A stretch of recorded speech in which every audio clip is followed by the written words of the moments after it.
नमस्कार भाइयों एवं बहनों। स्वाध्याय का क्रम शुरू करने से पहले गायत्री महामंत्र एक बार।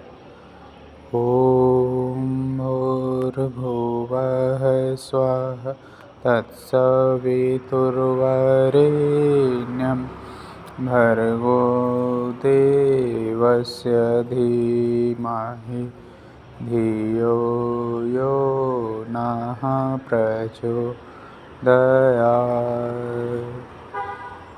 तो चलिए शुरू करते हैं।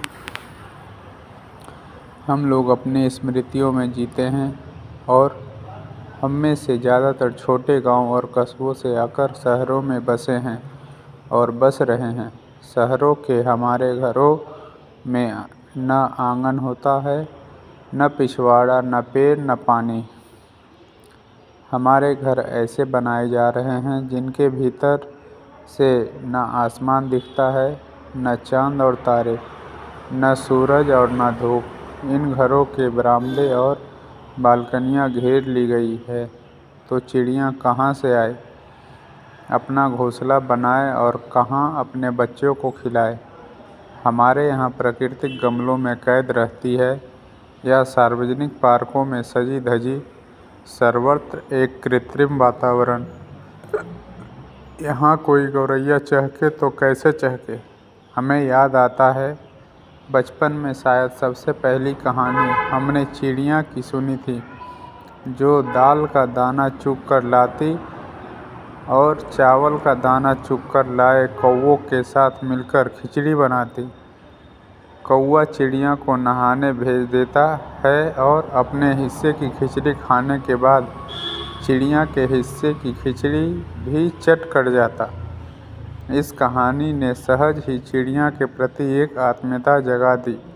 सुबह से शाम तक घर में उसकी चहचहाहट मोहक लगती थी। घर में ही उसका घोंसला था।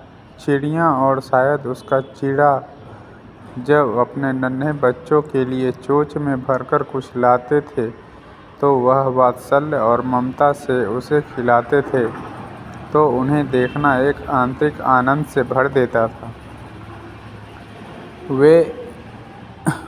वे उसे उड़ना सिखाते थे, उससे अपनी भाषा में शायद बात करते थे कि थोड़े थोड़े अंतराल पर हमारे घर में चिड़िया के साथ साथ एक मोहक चहचहाहट उतरा करती थी।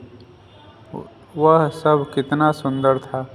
चिड़िया हमारे करीब रखे दाने चुगती थी, लेकिन हमारे जरा सा हिलने से घबरा उठती थी और खुदक कर कपड़े सुखाने के तार पर जा बैठती थी। घर में कोई एक दो नहीं बल्कि बीसों चिड़ियाँ उतर आती थीं, फुदकती थी, चुगती थी और उड़ जाती थी। दुनिया में मनुष्य के अलावा तमाम पशु पक्षी का दिन भोजन की तलाश में बीतता है। नन्ही गौरैया के साथ भी ऐसा ही होगा, लेकिन पता नहीं क्यों उनके भोजन इकट्ठा करने, सहज आवेग के साथ घोंसला बनाने के लिए, तिनका लाने के लिए उड़ने और फिर तेजी से लौटकर उसे दूसरे तिनकों के साथ जोड़कर रख देने में हमें एक आत्मीयता खेल नजर आता रहा। पर जब हम नन्ही गौरैया की मेहनत का हिसाब लगाते हैं तो उसके नन्हे सामर्थ्य को देखकर द्रवित हो जाते हैं। चलिए नमस्कार भैया, मिलते हैं इसके आगे की कहानी के साथ अगले वीडियो में। इस हमारे साथ जुड़े रहने के लिए हमारे चैनल को सब्सक्राइब करें। धन्यवाद, नमस्कार।